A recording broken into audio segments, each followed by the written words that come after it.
In April 2022, Elon Musk made an offer to buy Twitter for $44 billion. No synergy analysis, no formal due diligence, no board consultation. Just a man with a phone and a vision making one of the most expensive and chaotic corporate acquisitions in modern financial history. Some called it genius, some called it madness, most called it both, and the numbers behind it are absolutely extraordinary. $34 billion total. Musk put up roughly $27 billion of his own equity.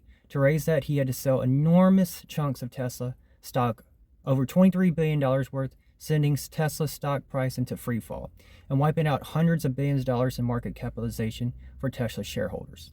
Think about that. To buy one company, he partially dismantled the market value of another.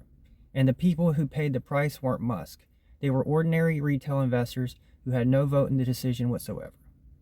$13 billion came from leveraged loans arranged through Morgan Stanley, Bank of America, and Barclays secured against Twitter itself, meaning Twitter would have to service its own acquisition debt from its own revenue going forward. At the time, Twitter was generating roughly $5 billion in annual revenue. The annual interest payments on the acquisition debt alone were approximately $1.5 billion. That is 30 cents of every single revenue dollar gone before a single employee is paid, a single server is maintained, or a single product is built. From day one of ownership, Musk had almost zero margin of error. Then the revenue started falling. Within weeks, major advertisers began pulling their spending. General Motors, Ford, United Airlines, Apple. The concern was consistent brand safety in an environment where content moderation was built dramatically loosened. At the end of 2022, Twitter's advertising revenue had dropped by an estimated 50%.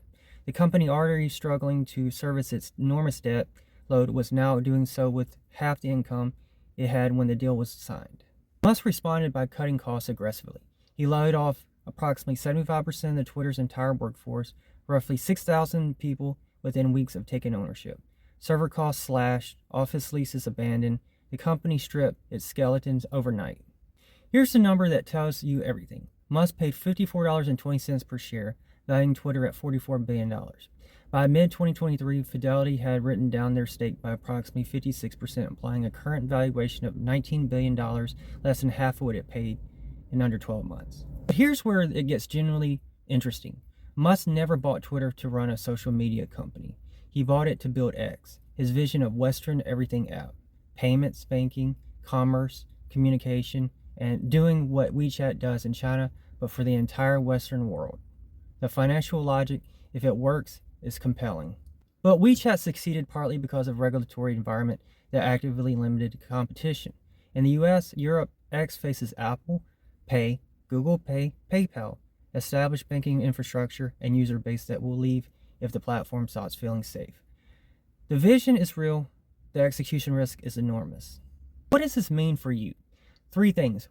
1. Leverage multiplies in both directions. It doesn't care about your vision, only your cash flow.